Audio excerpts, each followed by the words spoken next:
Provisional electoral registers are available for consultation. Have you noticed any errors or omissions on your personal details? Cases of multiple registration or deceased loved ones? Well, wait no more. Report to the Lekam Council branch where you got registered and our field staff will do the rest. Let's work together for the establishment of a credible electoral register. This is a message from Elections Cameroon.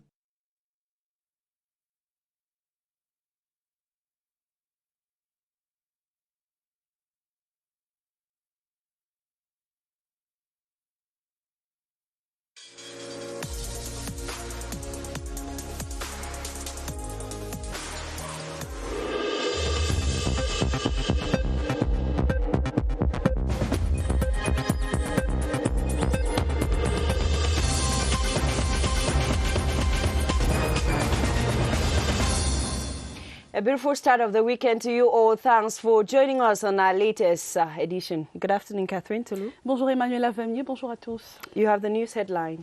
Au sommaire de l'actualité de ce vendredi, conférence annuelle des services du ministère du Travail et de la Sécurité sociale. Les responsables des services centraux et déconcentrés de ce département ministériel sont réunis à l'école d'administration et de magistrature depuis ce matin à Yaoundé. Ils parleront des perspectives et surtout des projections de l'année 2020. Nous allons retrouver dans ce journal Sidoine Monkam et Beatrice Ngoum. Roland Djamchi est l'invité de ce journal. Il est délégué régional du ministère du Travail et de la Sécurité sociale pour la région du Centre. Et puis au bas de ce journal, petite balade dans la région de l'extrême nord. On va découvrir ce petit jardin, le bois des cinquantenaires de la ville de Marois, un lieu mythique qui attire de plus en plus de visiteurs. Et je pense qu'on va partir tout de suite pour l'ENAM.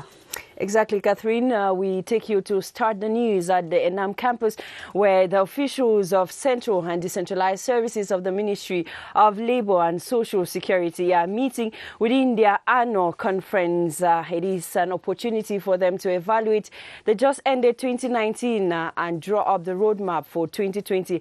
The meeting at the ENAM campus is being chaired by the Minister of Labour and Social Security, Gregor Ona. We should be coming back to this in the course of this newscast. The crossover night in Samilima was marked by an ecumenical service and equally a concert to thrill the population after listening to the head of state's message to the nation. It was in the presence of the SDO for Ja and Lobo and the mayor of Samilima. As you tell us, Samuel Sawada. In the company of his close collaborators and a cross-section of the population of Samilima, the senior divisional officer for the Jan Lobo, David Kulbut Aman, listened with keen interest to the head of state's address to the nation, live from the foreground of the Samilima Council Hall, an address which, in the SDO's words, touched burning issues of national interest. He is aware of the problems of the population in general and even our problems here. He has said it all concerning the big matters of the moment, notably at the level of socio-economic matters. He said that the growth of our country is at a rate of 4% now. But we need a resilience so that we can produce more. The crossover here was marked by a concert that brought together renowned artists in the likes of Kaiser Show, John Duchamp, Patou Bass and Nyangono du Sud. With their latest hits, they thrilled a visibly elated crowd of spectators who also took part in the ecumenical service organized to reinforce brotherly links and social cohesion in a town of Samilima that was recently affected by inter-community clashes. We now take you to the littoral region to revisit echoes of the traditional January 1 Epaulet Award ceremony to military officials there. The event was witnessed at the Valley Beseke ceremonial ground by Littoral Governor Samuel Diodoni Ivahadiboha. Details of this report with Dixon Ashu from Sertu Littoral. The ceremony is solemn and in pure military tradition, beginning with the promoted officers, 47 of them who marched to the foreground for the ritual. They are won their corresponding epaulets by the region's top military officials and the littoral governor, Samuel Jodene Ivaha Diboa. 196 promoted non-commissioned officers later joined the officers in the foreground, and the ritual proceeds to end with 3 promoted soldiers of rank and file. I thank my hierarchy for giving me the confidence, because maybe if I was not working well, it wouldn't have gone like this. So I'm thanking them. I have many responsibilities now due to my promotions. That is why I want to thank the head of state, all my chiefs, who has provoked the promotion. A good way to start the new year for the newly promoted, whose promotion falls within the first semester of the 2020 budgetary year. In the Far North region, military officials received their epaulets in a ceremony that was presided at by Far North Governor Meji Yawa Bakari. Henry Tato Ikambi completes that story.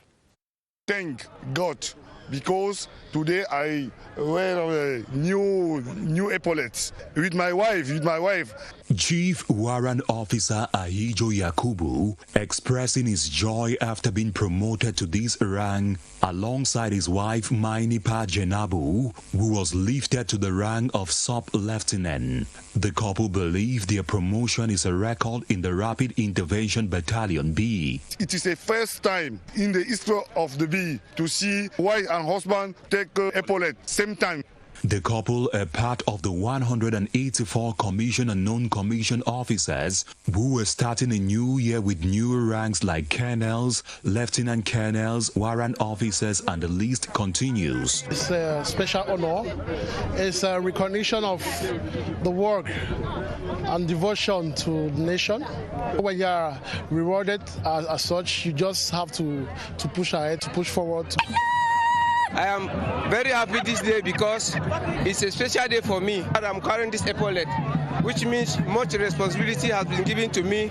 The colorful epaulet award ceremony was chaired by Far North Governor Meji Yawa Bakari in the presence of the commander of the 4th Combined Military Region, Major General Salim Muhammadu, and the commander of the 4th Gendarmerie Region, Brigadier General Esoju Cesar. The 16 officers and 168 non-commissioned officers and soldiers of the rank and file received kisses, congratulations and flowers from loved ones and family members who were treated to a spectacular military march past. Retour à présent sur le discours du chef de l'État adressé à la nation camerounaise le 31 décembre 2019. Comment cela a été vécu à Saint-Mélima dans la région du Sud, service œcuménique, dans une ambiance festive toute particulière. Je vous propose de revivre ces moments intenses avec Eric Assako, CRTV Sud. Un seul homme, les populations de la ville de Saint-Mélima investissent le parvis de l'hôtel de ville sur le podium aménagé pour les artistes et musiciens à la faveur du réveillon de la Saint-Sylvestre, une impressionnante logistique événementielle digne des grandes salles de spectacle.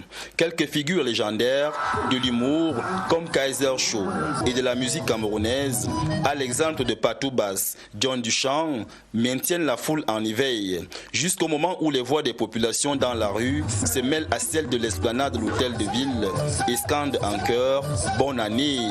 Sur les mêmes lieux, le numéro 1 du Dja et Lobo, entouré de André Noël Issiane, maire sortant de la commune, de ses proches collaborateurs et de ses administrés, suivent avec un grand intérêt le traditionnel discours de fin d'année du président de la République. Sur le processus démocratique en cours, on doit pouvoir gérer les résultats des élections et aller aux élections comme le président l'a demandé pour choisir ceux qui seront capables d'implémenter ce Cameroun de l'avenir. Pour renforcer les liens de fraternité, un culte œcuménique se tient à la même occasion. Il réunit les ministres du culte catholique, protestants et musulmans, symbole de la cohésion sociale, du vivre ensemble et du multiculturalisme qui règne dans la cité capitale du Dja et Lobo. Reparlons également de cette cérémonie de remise des épaulettes à Bafoussam dans la région de l'Ouest aux officiers et personnels non officiers. Une cérémonie présidée par le gouverneur de la région de l'Ouest, Awafonka Augustine, qui a demandé aux troupes de redoubler de discipline. William Diakam. C'est dans la pure tradition militaire que les éléments de force de défense ont été honorés par la nation. Sous le regard attentif du gouverneur Awafonko Augustine, les 12 personnels officiers, y compris le colonel Kwenke Denis, ont reçu des épaulettes. C'est un sentiment de joie, de bonheur et d'humilité qui m'anime en ce moment. Permettez-moi de remercier le Tout-Haut et particulièrement son Excellence, le Président de la République, chef des armées, qui, de sa magnanimité, fait de moi aujourd'hui colonel. Nous abattons un travail sur le terrain et si nous arborons aujourd'hui ces épaulettes, c'est parce que le haut commandement a compris que nous travaillons vraiment. Cette marque de confiance, ça m'interpelle, n'est-ce pas, à doubler plus d'adhérents au travail, n'est-ce pas, pour mettre, n'est-ce pas, au zénith, n'est-ce pas, les missions qui me seront assignées. Un nouveau galon, c'est un peu plus de responsabilité dans le service, un peu plus de responsabilité dans un mûri moralement. On sait qu'on a à côté de soi les jeunes qui veulent apprendre. Dans la même dynamique, une cinquantaine de personnels non officiers ont reçu leur galon. En félicitant les héros promus et les récipiendaires, le gouverneur de la région de l'Ouest a exhorté les uns et les autres à travailler davantage pour que la discipline et la loyauté au travail restent un leitmotiv. Et c'est par un défilé militaire rythmé des sonorités de l'armée camerounaise que s'est refermée cette cérémonie. Et partons tout de suite pour l'École nationale d'administration et de magistrature où les responsables des services centraux et déconcentrés du ministère du Travail et de la Sécurité sociale sont réunis depuis quelques minutes autour du ministre Grégoire Owona. Ils réfléchissent sur les perspectives de 2020. Retrouvons sur place Sidoine Monkam. Bonjour.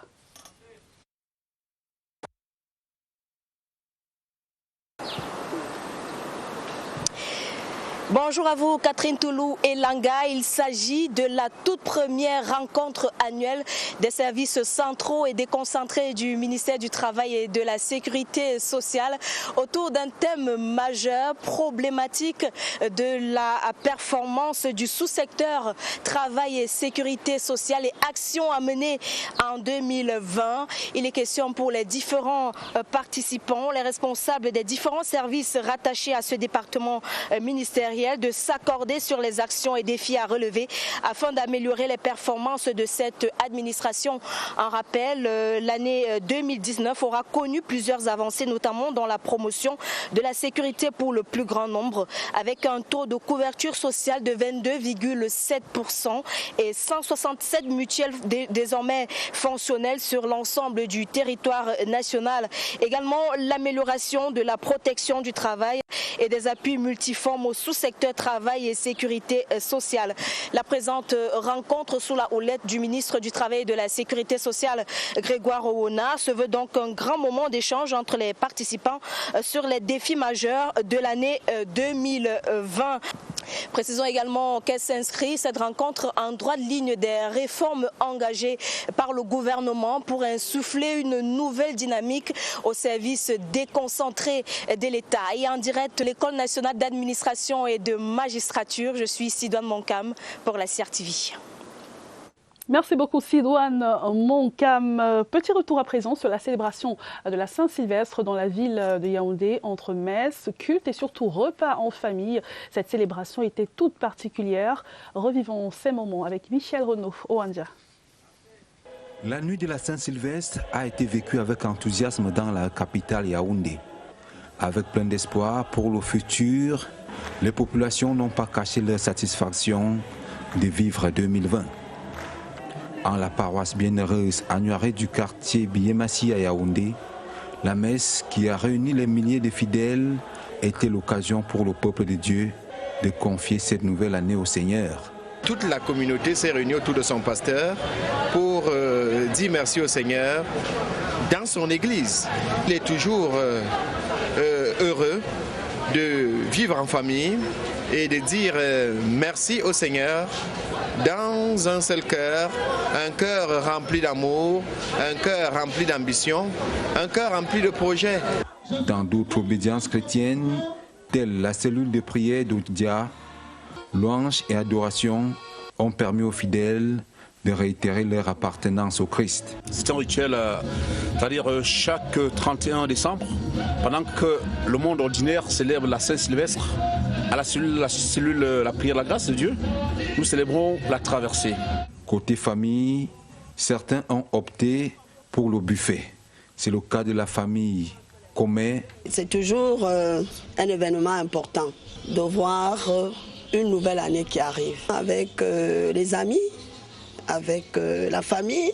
Les vœux aux êtres chers sont restés également au centre des célébrations. J'adresse d'abord en particulier les vœux de à son Excellence Paul Biya, président de la République, chef de l'État, à mes collègues, à mes patrons. Ils sont divers et multiples. De cette bonne année à tous mes camarades du lycée Claire. En marge du côté festif, les défis pour la nouvelle année interpellent chacun à plus de sérieux et d'engagement au travail. En économie, l'émergence à l'horizon 2035 du Cameroun se profile, mais tout d'abord quelques préalables. D'abord, le rétablissement de la paix et de la sécurité dans les régions en crise et surtout la production locale. Lucrèce Medunjemba. Plus que 15 ans et le Cameroun devra atteindre l'émergence. Le président de la République engage ses compatriotes à cet objectif. Mais pour y parvenir, le préalable numéro 1, c'est les drapeaux blancs dans les zones en conflit. Le premier défi, c'est le défi de la sécurité, de la paix, avec notamment la crise anglophone. Cette hypothèse a surtout empêché que l'État ne prolonge son rythme d'investissement. Gâté par la nature, il est temps pour le Cameroun de profiter de la plus-value de ses matières premières. Nous devrions transformer localement nos matières premières, qui sont le bois, les minéraux et les matières premières agricoles. Cette transformation va non seulement engendrer une plus-value, mais aura également un bon contenu en termes d'emploi. Et qui dit industrialisation dit également limitation des importations des produits d'usage courant, notamment ceux à la technologie accessible. Vous ne pouvez pas dire que vous allez construire le développement en important tout. C'est pas vous importez les balais, vous importez les assiettes, vous importez les cure-dents, vous importez les babouches, vous importez les cartables scolaires. Ce n'est pas un peuple ne peut pas se développer comme ça. L'émergence à l'horizon 2035 appelle également à aller au-delà des 4% actuels de notre croissance économique. La croissance technique requise pour la vision, c'est 7 à 8%. Non, c'est suffisant pour atteindre l'émergence. Et cela suppose que les projets de première génération rentrent enfin dans le circuit de production. Oui, le gouvernement doit d'abord achever et mettre en service les projets structurants de première génération dans les meilleurs délais. D'un autre côté, il devrait également travailler avec le secteur privé pour améliorer le climat des affaires, non seulement pour attirer les investissements étrangers, mais aussi les investissements domestiques. 2035, c'est déjà demain. And back to one of our lead stories now. Officials of the Central and Decentralized Services of the Ministry of Labour and Social Security are in a conclave in Yaoundé. It is their annual conference which is evaluating 2019 and drawing up the roadmap for 2020. Our reporter Beatrice Ngum is standing by live at the campus of Enam where the event is taking place. Hello Beatrice, what is the latest? Emma, here at Enam, where officials from central and external services of the Ministry of Labour and Social Security are meeting, spotlight is on how to make the year 2020 for workers a better one. These officials from central and external services are expected, therefore, to brainstorm and come up with proposals that promote decent work in all sectors of activity.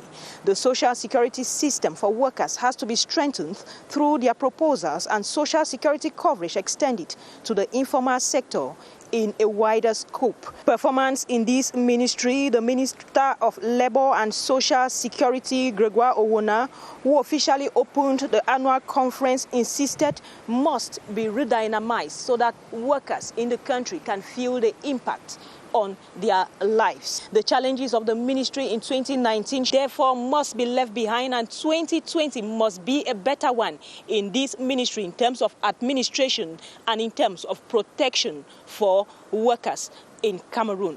From Enam, I am Beatrice Ngum. I'll be waiting for your second call. Back to you. And the second call is just here. Beatrice, you are there with our guest for the midday news. He is the regional delegate for Labour and Social Security, Roland Jamshi, and shall be telling us what they envisage to do for 2020. Beatrice Ngum, the line again is yours. Emma, thank you for giving me the mic for a second time. Here with me is the regional delegate for Labour and Social Security, Roland Jamshi. He's going to be telling us what they will deliberate on here right now. Good day, sir. Good day, madam. Now, at this annual conference, you and your collaborators, because you are one of the participants, what are you people going to be spotlighting on? Yeah, it is always a tradition of the minister to bring us together, all his collaborators, at the beginning of the year, so that we look at the challenges on what we had. You know that the ministry basically is to maintain social climate in industries and also to ensure that workers work under good working conditions. So there are a number of issues, challenges in which we have to come together, look at what we did very well, and equally what we did not did, which was good.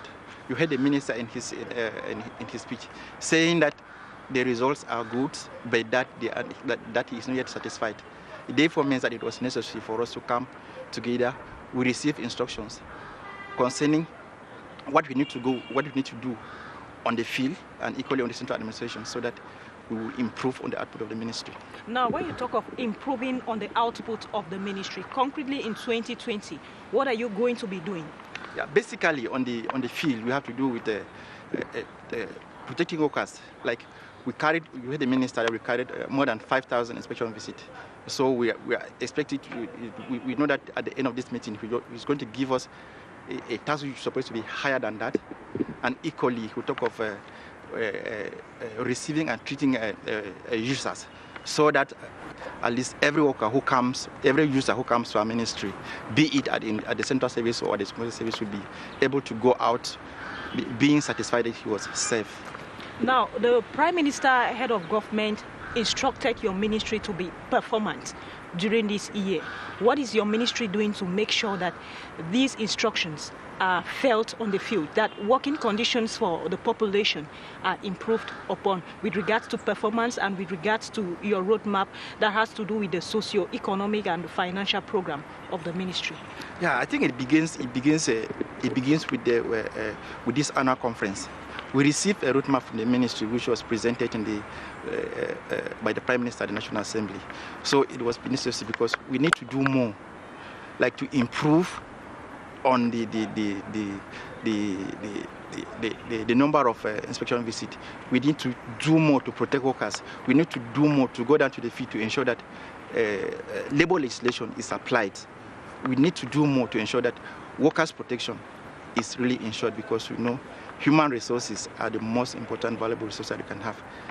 A worker is not like any other tool that which can be broken and you can replace. So we need to work on issues. They are talking of decent work in all sectors. The minister talks. So we need to ensure work even in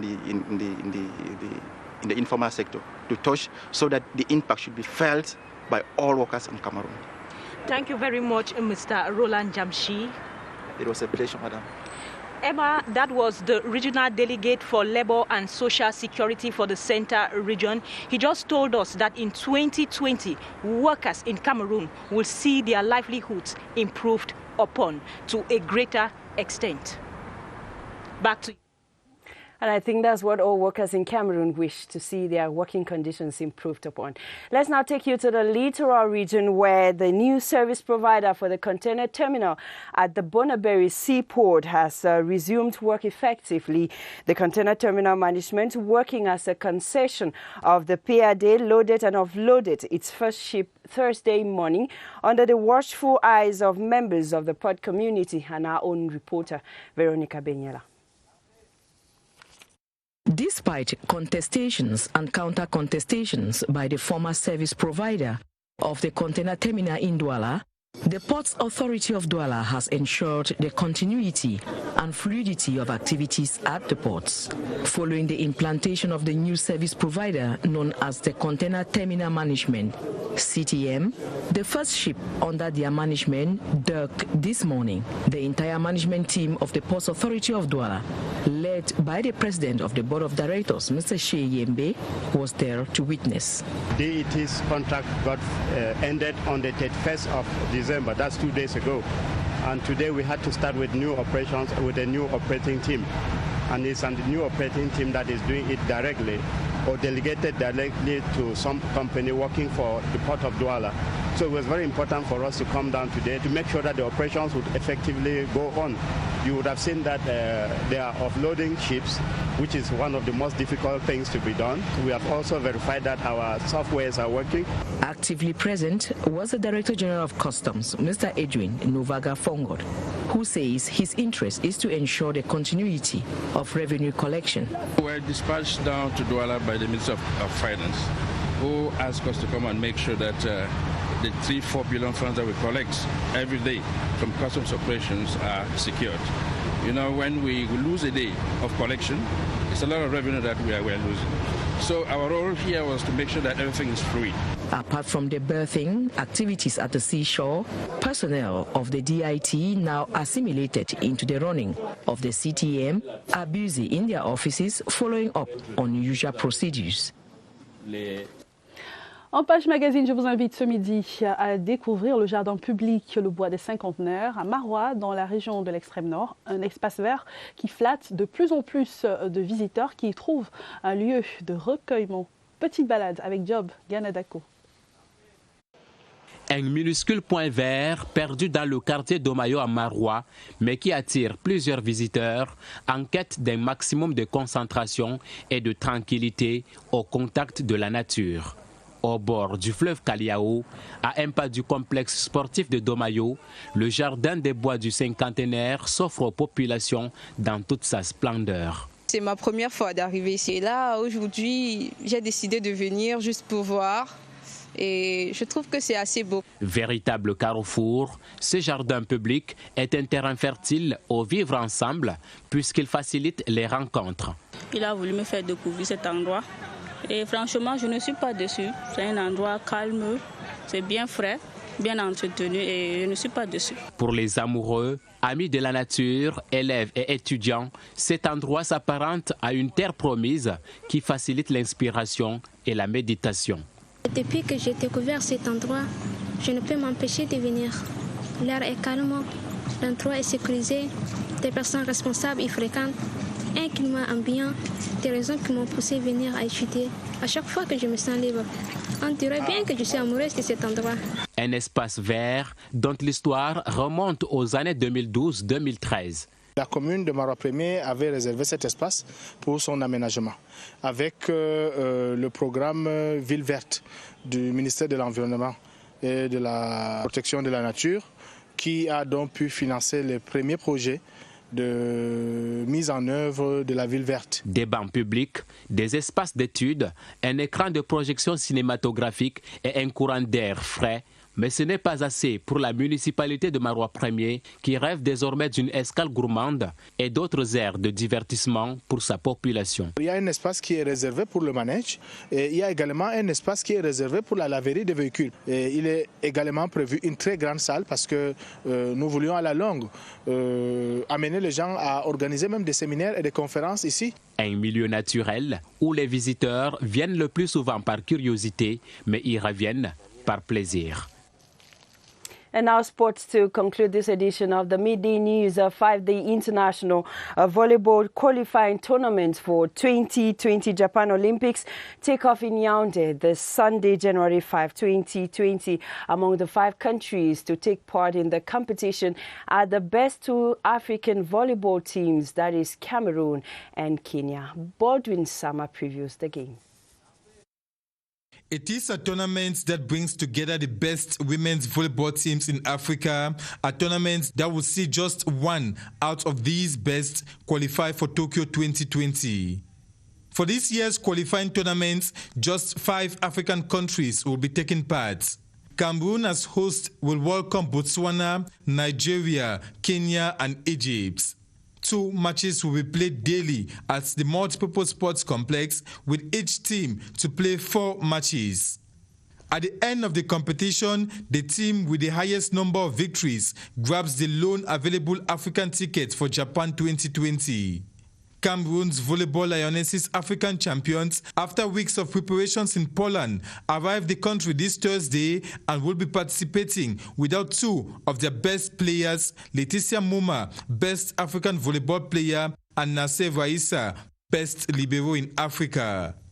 The African Volleyball Confederation will for the first time test the video challenge system during this competition. So we'll help the officials come to a decision in one of the challenges that the teams might make.